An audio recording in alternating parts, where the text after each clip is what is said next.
Well, hello everybody and welcome back to the channel, friends. It's time once again to dive into that tense, terrifying, yet always terrific world of Rod Serling's Twilight Zone. This time we'll be watching Season 1, Episode 26. Wait for this little gem of a title, Execution.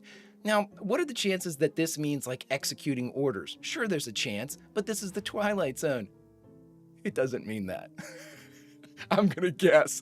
Friends, if you could do me a favor, hit that like button, smash that subscribe, ring that bell for notifications. It greatly helps out a small channel, and it allows me to alert you next time it's time to journey into the Twilight Zone, or partake of any of our sci-fi fare.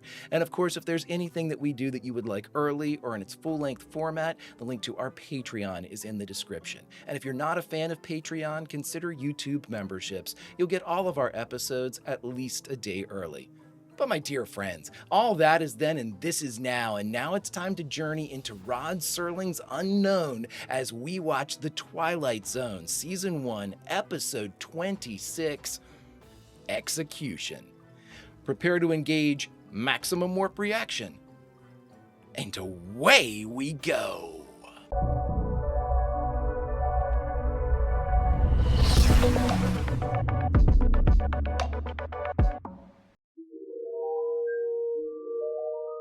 I think we were promised a time travel episode, weren't we? Rod was inside a conveyance vehicle through time, I think. But the episode is called Execution. And it lies between the pit of man's fears. I always expect the worst from Rod, and I am always rewarded with something far worse than I could have imagined. All right, set us up, Rod. What do we got? Commonplace, if somewhat grim, unsocial event known as a necktie party. Hang 'em high. A cowboy named Joe Caswell. Joe. A short dance several feet off the ground. And then the dark eternity of all evil men. Mr. Joe Caswell, who, when the good Lord passed out a conscience, a heart of feeling for fellow men, must have been out for a beer and missed out. All right, so he is not great. No need. I ain't interested in prayers. And your immortal soul, Caswell. Are you interested in that? Are you of the body? The young fella I put a hole in had too much mouth, not enough brains.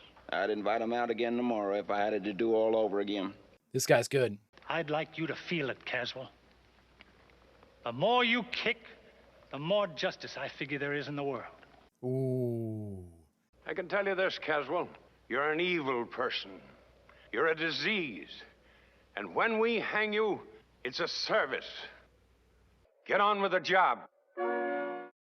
This guy's awesome. Caswell is awesome. I love his delivery. He comes across as a prick. Good stuff. Slapper.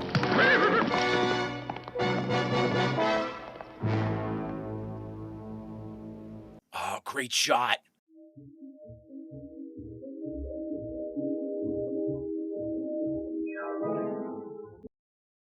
Oh, my dear God. What happened to him? Wow. That was one of the cooler openings we've had. Really amazing. Oh, Joe, you've been saved for some reason. Try to relax. Professor? Where am I? You're a long way from home, old friend. A very long way. You're in New York City. 80 years from the last moment of your recollection. Wow. By this. That's it. That's what Rod was in. This is a time machine. What's happened to you involves principles which you wouldn't understand. I don't know what your past was, but you've got a most distinguished future. You're the first time traveler in the history of man. So if you take somebody that was going to die anyway, they couldn't change anything. Professor, be careful. Is there a mark? Yep. So it hit. He definitely hit. It's lucky his neck didn't snap whenever the horse went out. His name is Joseph Caswell. He tells me he was a trail boss on a cattle ranch in the territory of Montana. He says he was riding herd when suddenly he blacked out. Uh-huh.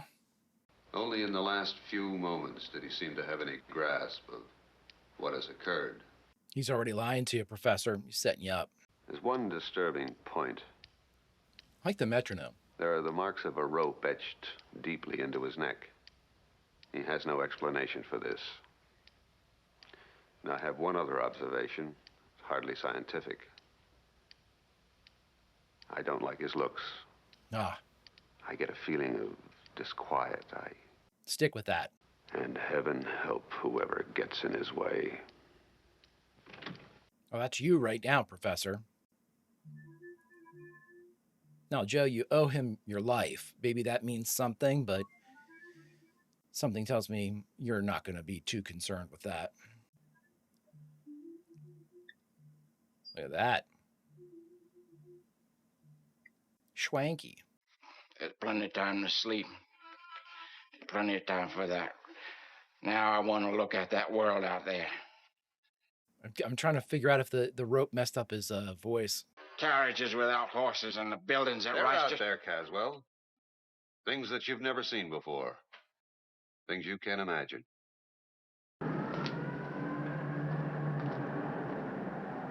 But some things don't change. Ideas, concepts. It's definitely not the wide open spaces. I know all about right and wrong. Once there was a deputy sheriff in Dodge City tried to beat the difference between them into my back with a wet rope. I know all about right and wrong. Wyatt Earp. Am I supposed to know about justice? More than most men, probably. Yeah, Professor's got your number. This came at the end of a rope, didn't it? That's where you were when I reached back into time. You were at the end of a rope, weren't you, Caswell? When you're dangling at the end of a rope, it don't matter whether you're 1 foot off the ground or 100. You killed someone. A whole territory full. I stopped counting after 20. You got a humdinger here, Professor. I'm going to have to send you back. Back to where you belong. Back to that very moment if I can. He's going to kill you. Why would you tell a killer this? I died once already, mister. I've been to hell. Now I'm back. Ooh. You're just talking words. Justice, right and wrong. They sound good in this nice warm room. They sound nice and they go down easy. This guy's awesome. On an ice-cold mesa, where another man's bread or another man's jacket stands between you and staying alive. He shot that guy's son in the back. I'm not sure that was survival. You're clean-faced, you're Johnny-come-lately dandies. You come out in your warm trains rolling over the graves of men like me. I just hate your kite. Oh, Professor, he's going to kill you, bud. Unless you got something.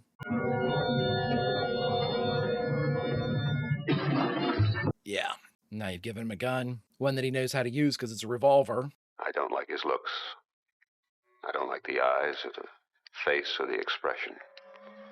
Yeah, he doesn't know where it's coming from. And heaven help whoever gets in his way. So good. Is this our intermission? This should be the intermission right here. Awesome. The guy playing Joe Caswell is awesome. He is so good.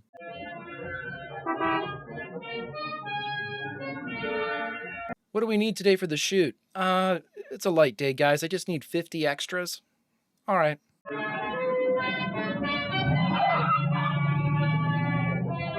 I always thought it was amazing that they would put a performer, especially somebody who's the lead in their show, and put them in a vehicular split where you got cross traffic.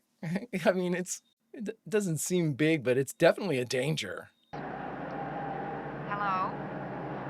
Hello? There is overtime. Please cut 25 cents. Oh my God. We have a lot of people that get trapped in phone booths in this show.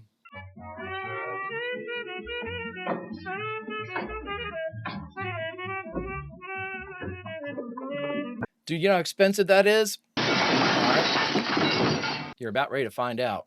There's so much noise. Look, buddy, if you don't pay for it, I'm gonna have to. So let's have no trouble, huh? If you got any...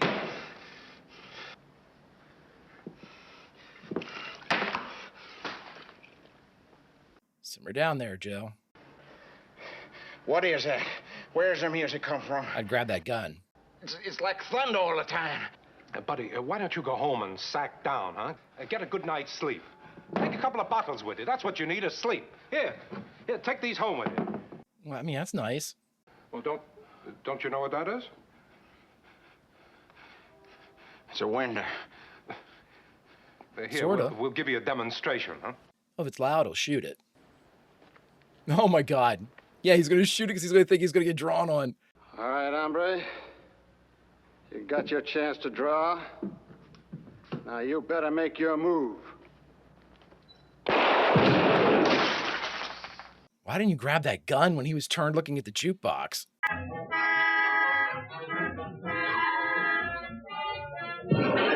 Oh my God.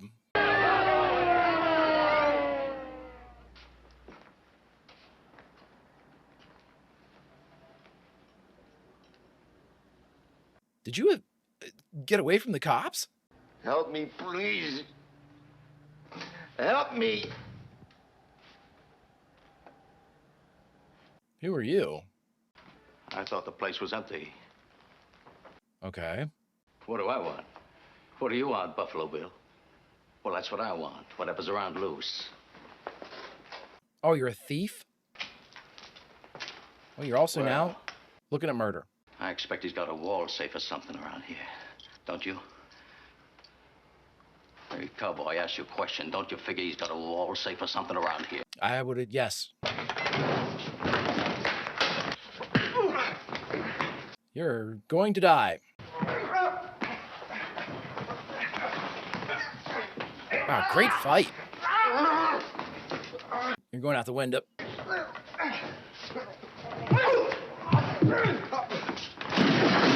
Oh, shit. Oh, my God. No way.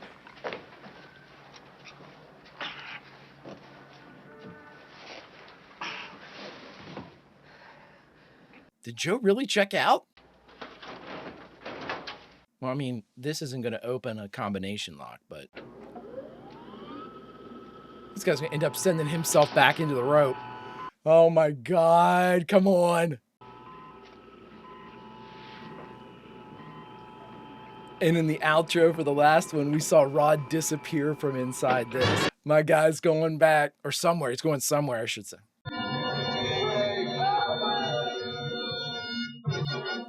Oh my God.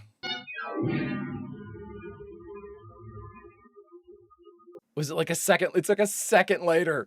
That ain't Joe Caswell. That ain't the guy we hanged. Look at his clothes. What kind of clothes are they? This is not Caswell, Reverend. It's a stranger. He's dead, right? I don't know if it is devil's work. Did we hang an innocent man then? No. I pray to God not. Justice was served, so let's not worry about it. This is November 1880, the aftermath of a necktie party. The victim's name, Paul Johnson, a minor league criminal and the taker of another human life.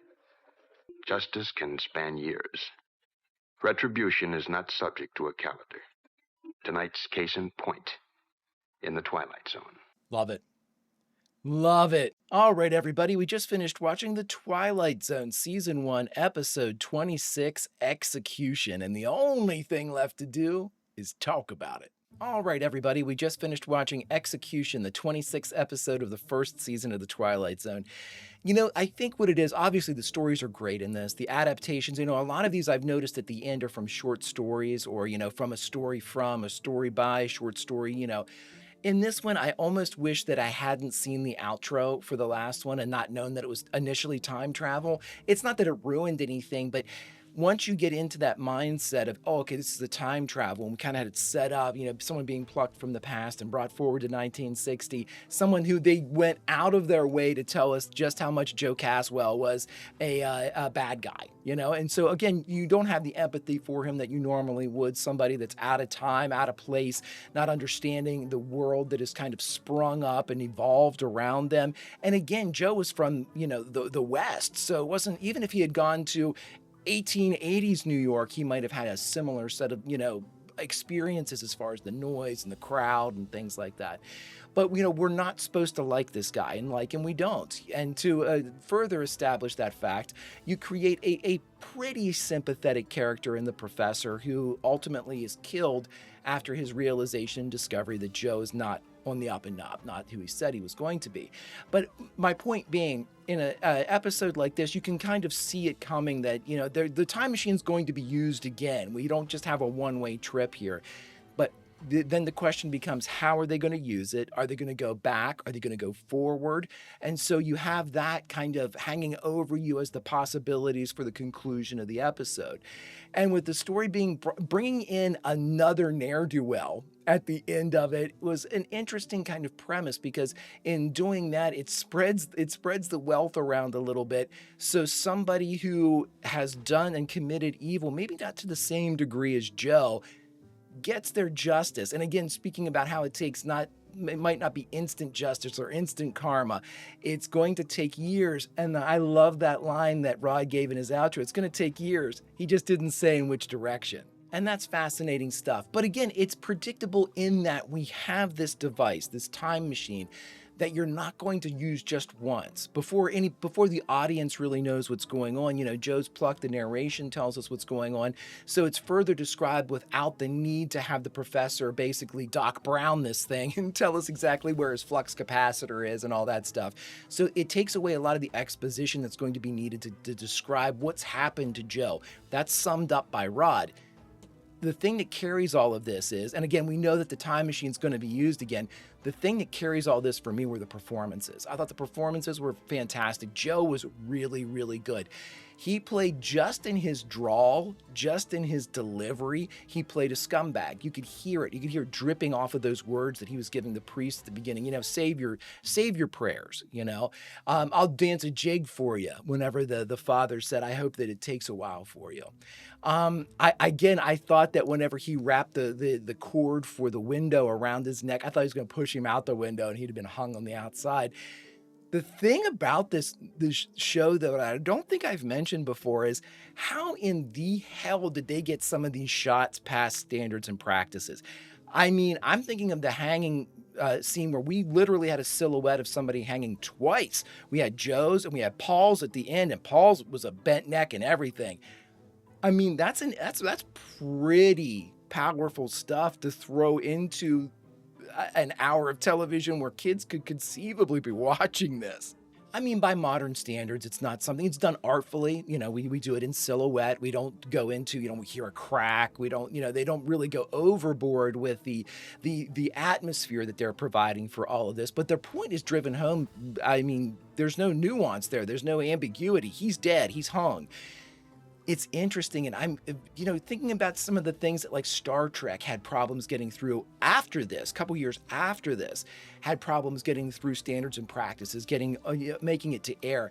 It's interesting how much the Twilight Zone was actually able to push through during this time period. Very, very fascinating. The entirety of the Twilight Zone is something that I need to know more about after I'm done the entire series. I want to know like the history of the Twilight Zone. I want to know how it came about. Who are some of the writers and whatnot that I need to make sure that when I'm thinking about the Twilight Zone, I'm thinking of writer A, B, C, not just Rod. I know that it's for many respects, this is the same type of journey that I had with the original series of Star Trek. When I started the original series of Star Trek, I thought to myself, Gene Roddenberry made Star Trek. And then, because so many of you said, Gene was there, sure, but there are other people like Gene Kuhn and DC Fontana, and the list goes on and on and on of who contributed to Star Trek. All of the writers of the first season, these science fiction writers that were conscripted to bring in stories and elements of their maybe novels and whatnot to be used in Star Trek. All of these people that provided the evolution of what the show actually became and the history and the world of Star Trek became. I know there's a similar story here with Twilight Zone, and probably to greater effect, because with the nature of this episodic television, we have obviously more performers. We're going to have more writers.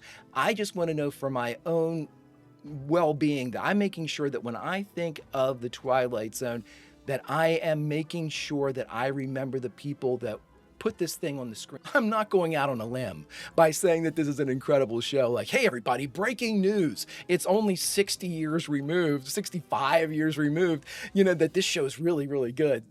I'm just discovering it. And so I want to make sure that I do it justice. I want to make sure that whenever I think of the Twilight Zone, that I'm honoring these people that created this incredible anthology of stories that I think about all the time with some of my very favorite actors who are so young when you see them. I will always think of Martin Landau, and all of these people that I've just seen pop. Roddy McDowall. It's just the absolute best to see this origin of these great actors. And this is my long-winded way of saying that even with something like this episode, with execution, that that the time machine is going to be used again. And in all likelihood, putting Joe into the noose or putting somebody into the noose is the play. It's the shock play, to do it at the end. Switching out Joe with somebody else, that was the cherry on top. Didn't see that coming, obviously. So that was a good Twilight Zone twist. But at the core of all of it is the way the story is told, the production values, the ideas that they bring forward onto the screen, and obviously the performances. They do not skimp in the Twilight Zone. They do not cut corners. They don't try to get from point A to point B in the easiest possible route, like as the crow flies. They want to meander. They want to make it difficult on themselves. And I mean, you don't have to look any farther than this episode.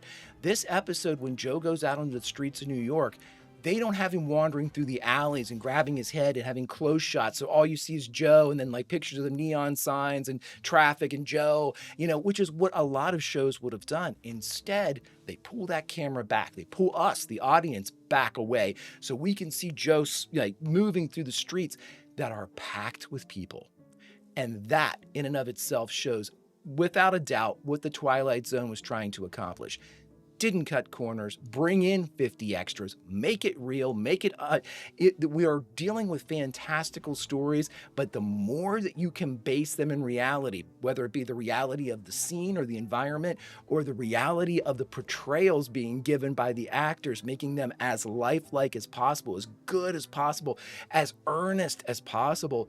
But in doing all of that, that brings us closer into the story. And with the Twilight Zone, it is excellently executed, each and every, my friends. If you could do me a favor, hit that like button, smash that subscribe, ring that bell for notifications.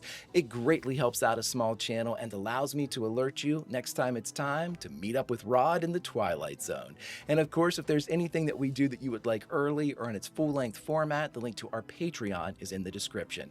And if you're not a fan of Patreon, consider YouTube memberships. You'll get all of our episodes at least a day early. But my dear friends, all that is then and this is now, and now it's time to say goodbye from the Twilight Zone. And normally what we like to do when we say goodbye from our other series is go back into the episode we just watched and say goodbye from a favorite scene. However, with the Twilight Zone, we like to do something a little bit different.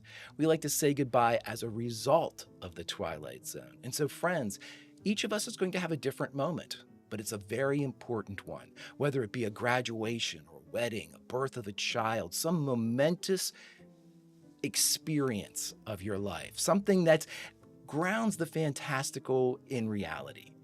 And just when that moment is to be realized, we blink, and we're in 1960, or more accurately, the Twilight Zone. Friends, until such time as we can journey back with Rod into this fantastic anthology, Vulcan roll, and I'll see you.